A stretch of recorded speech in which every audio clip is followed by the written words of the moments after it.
Chicken tortilla casserole is what's on the menu today. It's really delicious, full of flavor, very hearty, tons of chicken, beans, tomatoes, flour tortillas, pretty much making lasagna. I think you're gonna love it. Let's make some. So for chicken tortilla casserole, we have really the normal ingredients that have a ton of flavor. So we're gonna use chicken breasts. We're gonna cook them with all the tomatoes and the peppers and the onions so they even gain more flavor and poach and cook. But to start, what we need to do is get our vegetables going so they can really gain on that first base layer flavor. So I have some onion diced. I'm just finishing dicing it up. You know, the thing is, you wanna dice it somewhat evenly, but don't worry about it. This is a casserole. So guess what? Casseroles, the convenience food, yeah, that means they don't have to be perfect. It's okay. Now for pepper, I want just more. I wanna have 2 colors of pepper because I think it adds so much interest and it can be really pretty. You know, bell pepper is usually not one of my favorites. I'll admit that anytime. Honestly, I will avoid it fresh. I don't like raw. But in something like this, it adds a nice light pepper flavor without spice, without, you know, anything too strong. And so for that, I really like it. It just depends how you're gonna use it, but I do think in certain applications like this, it makes a lot of sense and adds a lot of good flavor. So I wanna have the, like I said, the mixture of some yellow and some orange. So I'm gonna use parts of 2 of them, but you can just use whatever, just one if you want to. I just like that multicolor. I think, you know, we eat with our eyes and having all those colors in there, look how beautiful that is. So I have some oil over here on the stove. It's been heating, and that's important. You want to preheat your oil in your pan. One, it helps it be more nonstick, but also it makes sure it is the right heat level, so when you put it on, it will actually start searing. So I'm gonna grab my onion. We're gonna put that right in there. Oh, hear that sear? That's what you want. And now I'm gonna grab my pepper and we're gonna put it right in there too. Now the important thing here is you wanna saute these both early on so they start releasing some of their liquid, and I wanna make sure they're seasoned, so I'm gonna salt them. This is also gonna bring out some more of their liquid and help them cook down better. So these have been sauteing down. You can see they're really becoming softened. They're just beginning to want a color. You can see some color in the bottom of the pan. And I don't want them to start getting too brown. So I wanna now move on. We're gonna start by adding our spices. Now I always like to add the spices directly to that hot oil because it brings out more of their flavor. It brings out their essence and their essential oils. So I'm adding chili powder, which is, as you know, it's a mixture of other powders and chilies and cumin, but then I wanna up that with a little bit more cumin because you need that earthy note of the cumin. I think that really comes out and works well. And as we stir this together, instantly you're getting hit with those beautiful aromas. And it's that hot oil that's really waking it all up. So that's why I really like to stir it in here, get it cooking a little bit, bring out those flavors, which doesn't take long at all, a minute or less. And then we can start adding in all of our tomatoes and our liquids that we're gonna use here. So I have some fire roasted diced tomatoes. You know, that's one of my favorites with the liquid. And the reason is because the fire roasted have so much flavor. You can see those black flecks on them from the roasting process. That adds such a layer of complexity and flavor that I think is essential. Some tomato sauce. Now, I've said this in other videos, but you can see, look how much is left in there if you don't scrape it out. Another thing you can always do is just add a little bit of water. I think that's totally fine. And I think we get scared to do this, but you know what? This is how you clean out a can really well. And I'll do that with the tomatoes then as well. But what I wanna do is just stir this around, which is, you can see how simple it is. And at the moment you're thinking, how are you gonna make a casserole out of this? But we have a ways to go yet, because we're gonna let this cook. So what I wanna do now is, as that's coming to a simmer, which will take no time, I have some chicken breasts. Just simple, boneless, skinless chicken breasts. You could use thighs here too.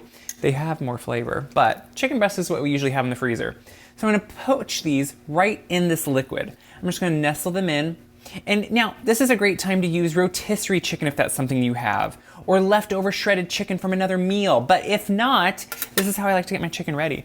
I have the thawed breasts, I put them right into this liquid. I'm gonna cover it and just let them poach, which takes no time, and then we're gonna shred them. So the chicken has poached. You can see it's nothing special other than it's fully cooked. And don't guess on your chicken. I always check the temperature. That's how you know when it's done, so that's what I do. You can see this is still just simmering, bubbling little bits. So what I want to do now is add in some kidney beans. This just adds a little bit more hardiness to the whole casserole overall. A little bit more of a nice texture, kind of just unique texture within the tomatoes. So I'm gonna let that just sit there and simmer with the tomato base. On low for a little bit, it will condense a little bit, but also this will give us a chance to bring the chicken over and actually work on shredding it. So you could use 2 forks. You could actually just slice it up if you want to. I'm gonna grab my knife, which I don't have here. You know, sometimes when we're doing videos, I forget what I put where. I'm just gonna start with a knife and we'll see how that goes. And if I need to, I'll get out, you know, forks, but look how tender. And I kinda like to just do it roughly like it would have been shredded, but look how tender and beautiful that is. It's super juicy still. You know, to me, poaching it, we kind of give it a bad rap, but really, it's a great way to infuse all the juices that were from the chicken into the heartiness and that tomato flavor, and it just kind of marries everything together. I kind of love doing that with a lot of things I make, whether it's a soup or anything. I like to just make and roast and poach the chicken right within that. So you can see what I'm doing, just getting it up in small pieces. We'll add all this then back in here eventually, we'll assemble, and it will all come together pretty quickly. So this has just been simmering away. We shredded all the chicken, and now it's just assembly. So I know a casserole can always seem like it takes a couple steps. I mean, it does, but it can be made the night before, it can be made the morning of. You can still make it quick. So I have my greased baking dish here. I'm gonna put a little bit of this liquid. So pretty much think of this like, at this point, almost as a lasagna. So what we're gonna do is just put a little bit of this liquid with the beans and the tomatoes on the bottom. That helps be a little bit better no stick. Helps give it a little bit of texture on the bottom before we put our first layer on. So now once that's on, we can just start layering. This is the best part. So we just have tortilla shells and we're just gonna make little layers with them. If they come up the sides a little bit, that's just fine. And overlap just slightly, but see how perfect that envelops? Pretty much think of it like a noodle, like a lasagna a little bit. Now, if you want to, you can break one and put it into the sides. I'm indifferent on that. I don't really love to do that, so I'm not going to. But what I do want to do before we truly start layering is put in all this wonderful chicken. So we shredded all of this, which you can see it's all beautifully juicy. It's a beautiful meat. And what I want to do is now just add it back in. We're going to bake this, so you don't have to worry about warming it through. That's kind of the best part of this. Instead, you just want to get it all back in there, all those juices, stir it together, which actually soaks in even more than of this liquid. You can see instantly it becomes heartier, and it just becomes more of a perfect filling for all of these layers that we're gonna create. So what I like about this is it's one of those casseroles you can then grow up on. You can have your additions on top of it. So we're gonna put scoops of this on, see, and just spread it out. So you have all that wonderful meat, all those wonderful beans, tomatoes, flavors working together. Just scoop it out, and then in between each layer too, because is it a casserole if you don't have cheese? I don't think that's up for debate. So we're gonna put in cheese. I just shredded myself. I like to shred my own cheese because I think it adds a little bit more creaminess to it. I don't love the pre-shredded. I think it can be a little off. So then we're gonna repeat these layers, and I do in between too, like to just pull off pieces of cilantro and put them on. I think that adds some more flavor, and I like that hit. Now I know some people hate cilantro. Don't worry about it if you hate cilantro. Don't put it on. That's fine. But I think it really needs that freshness in there, so that's why I like it. So we're gonna repeat layers a couple times, finish up. You're gonna see it. We repeated that first layer 2 more times, finishing with the filling on top, which is what I love to do, and then finishing with, yeah, cheese. This needs to melt over it. This is what finishes it. This is what brings it together. And so at this point, you could easily wrap this up, let it sit for a while, in the fridge, overnight, during the day, while you're at work. So when you come home, you can pop it in. Just remember, anytime something fully chills like that, it will take longer to bake just because it has a little bit more now to have to get through. So we're gonna put this in, we're gonna let it bake all the way through, just so it's warmed out through all, and we'll eat. So you can see that this baked, the cheese melted, but I've let it cool slightly just because, well, we'd have a whole lot of burn mouth if we didn't do that. I mean, at this point, it's just ready to eat. Now, this is great as leftovers too. If you think it makes a lot, it does. It's a casserole, so it's gonna make a lot.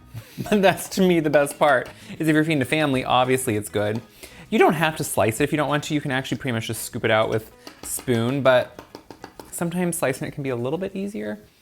And then get a spoon.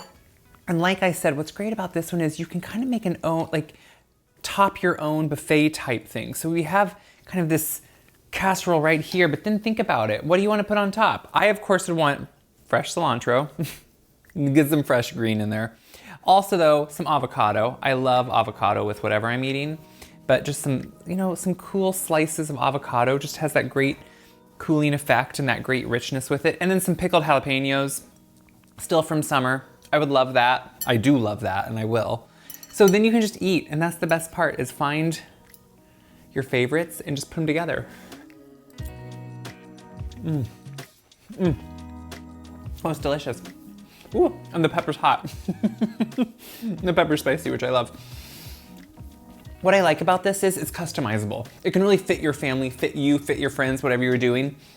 And it's really make it your own. That's what's great about it. It can have personality. It can go with whoever is loving it and whoever is wanting to enjoy it. You know, a casserole doesn't have to be outdated. It doesn't have to be something that only a grandma or a mom made. It can be updated and delicious and hearty and filling, and that's the point. So what do I hope you do with this? I hope you make this delicious casserole. I hope you share this video around so others can see how easy, fun, and delicious good food can be to make at home.